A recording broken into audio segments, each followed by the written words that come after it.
ಸಮಗ್ರ ಮಣ್ಣು ಮತ್ತು ನೀರಿನ ನಿರ್ವಹಣೆ, ಸಮರ್ಪಕ ತ್ಯಾಜ್ಯ ನಿರ್ವಹಣೆ, ನೀರಿನ ಬಳಕೆ ಮತ್ತು ಸಮತೋಲನ ಪೋಷಕಾಂಶ ನಿರ್ವಹಣೆಯನ್ನು ಸಕ್ಕರೆ ಕಾರ್ಖಾನೆಗಳ ಸಹಯೋಗದೊಂದಿಗೆ ಜಾರಿಗೊಳಿಸಲಾಗುವುದು.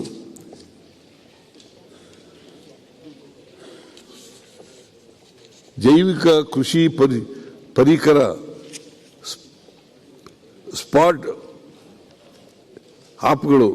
ಸ್ಮಾರ್ಟ್ ಆಪ್ಗಳು ಅಗ್ರಿ ಸ್ಟಾರ್ಟ್ಅಪ್ ಉತ್ಪಾದಿಸುವ ಜೈವಿಕ ಪರಿಕರಗಳನ್ನು ರೈತ ಸಂಪರ್ಕ ಕೇಂದ್ರಗಳ ಮೂಲಕ ರೈತರಿಗೆ ಸೂಕ್ತ ದರದಲ್ಲಿ ಮಾರಾಟ ಮಾಡಲು ಉತ್ತೇಜಿಸಲಾಗುವುದು.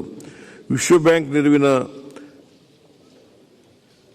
ರಿವಾರ್ಡ್ ಯೋಜನೆಯಡಿ ಈವರೆಗೆ ಒಟ್ಟಾರೆ 12.90 ಲಕ್ಷ ಹೆಕ್ಟೇರ್ ಪ್ರದೇಶದಲ್ಲಿ ಭೂ ಸಂಪನ್ಮೂಲ ಸಮೀಕ್ಷೆ ಪೂರ್ಣಗೊಳಿಸಲಾಗಿದೆ.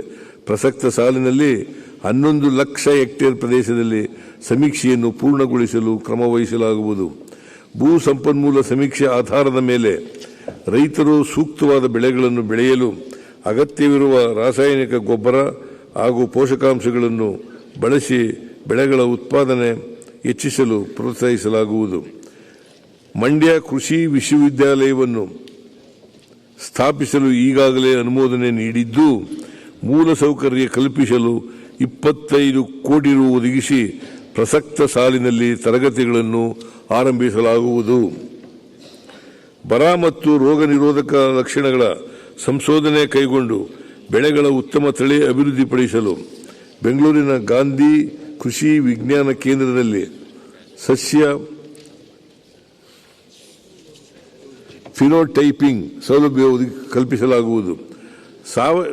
ಸಾವಯವ ಉತ್ಪನ್ನಗಳು ಮತ್ತು ಸಿರಿಧಾನ್ಯಗಳ ಬೇಡಿಕೆ ಮತ್ತು ಪೂರೈಕೆಗಳ ಅಂತರವನ್ನು ಸರಿದೂಗಿಸಲು ಹಾಗೂ ರೈತರಿಗೆ ಸೂಕ್ತ ಮಾರುಕಟ್ಟೆಯನ್ನು ಕಲ್ಪಿಸುವ ಉದ್ದೇಶದಿಂದ 20 ಕೋಟಿ ರು ಮೊತ್ತದಲ್ಲಿ ಸಾವಯವ ಮತ್ತು ಸಿರಿಧಾನ್ಯಗಳ ಹಬ್ ಅನ್ನು ಸ್ಥಾಪಿಸಲಾಗುವುದು. ವಿಜಯಪುರದ ಮುದ್ದೇಬಿಹಾಳ ತಾಲೂಕಿನಲ್ಲಿ ಕೃಷಿ ಸಂಶೋಧನಾ ಕೇಂದ್ರವನ್ನು ಸ್ಥಾಪಿಸಲಾಗುವುದು. ಬೆಳಗಾವಿ ಜಿಲ್ಲೆಯ ಅಥಣಿ ತಾಲೂಕಿನಲ್ಲಿ ಹೊಸ ಕೃಷಿ ಕಾಲೇಜನ್ನು ಸ್ಥಾಪಿಸಲು ತಜ್ಞರಿಂದ ಕಾರ್ಯಸಾಧ್ಯತಾ ವರದಿಯನ್ನು ಪಡೆದುಕೊಳ್ಳಲಾಗುವುದು.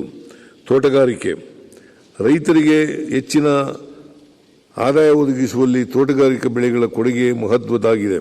ಇತ್ತೀಚಿನ ಬೆಳೆ ಪದ್ಧತಿ ಸಂಸ್ಕರಣೆ ಮತ್ತು ಮೌಲ್ಯವರ್ಧನೆಯ ತಂತ್ರಜ್ಞಾನದಲ್ಲಾದ ಆಧುನೀಕರಣದ ಅನುಕೂಲವನ್ನು ಬೆಳೆಗಾರರಿಗೆ ತಲುಪಿಸುವ ಉದ್ದೇಶದಿಂದ ಸಮಗ್ರ ತೋಟಗಾರಿಕಾ ಅಭಿವೃದ್ಧಿ ಯೋಜನೆ 2 ಅನ್ನು ಜಾರಿಗೊಳಿಸಲಾಗುವುದು. ಪ್ರಸಕ್ತ ಸಾಲಿನಲ್ಲಿ ಈ ಯೋಜನೆಗೆ 95 ಕೋಟಿ ರು ಅನುದಾನ ಒದಗಿಸಿದೆ. ತೋಟಗಾರಿಕೆ ಬೆಳೆಗಳ ವಿಸ್ತೀರ್ಣ, ಉತ್ಪಾದನೆ, ಬೆಳೆಗಳ ಆರೋಗ್ಯ, ಮಾರುಕಟ್ಟೆ ಇತ್ಯಾದಿಗಳ ಬಗ್ಗೆ ನೈಜ ಸಮಯದ ಆಧಾರದ ಮೇಲೆ ರೈತರಿಗೆ ಮಾಹಿತಿ ಒದಗಿಸಲು ಉದ್ದೇಶಿಸಲಾಗಿದೆ. ಇದಕ್ಕಾಗಿ Indian institute of science technology ಮತ್ತು ಖಾಸಗಿ ಸಹಯೋಗದಲ್ಲಿ ಜ್ಞಾನಕೋಶ ಸ್ಥಾಪಿಸಲಾಗುವುದು. ರಾಜ್ಯದಲ್ಲಿ 20 GI ಟ್ಯಾಗ್ ಹೊಂದಿರುವ ಬೆಳೆಗಳು ಹಾಗೂ ಇತರ ದೇಶಿ ತಳಿಗಳು ಕಣ್ಮರೆಯಾಗಿ ನಶಿಸಿ ಹೋಗುವುದನ್ನು ತಪ್ಪಿಸಲು ದೇಶಿ ತಳಿಗಳ ಬೀಜ ಬ್ಯಾಂಕ್ ಸ್ಥಾಪಿಸಲಾಗುವುದು. ಬ್ಯಾಡಗಿ ಮೆಣಸಿನಕಾಯಿ ತಳಿಯ ಸಂರಕ್ಷಣೆ ಮತ್ತು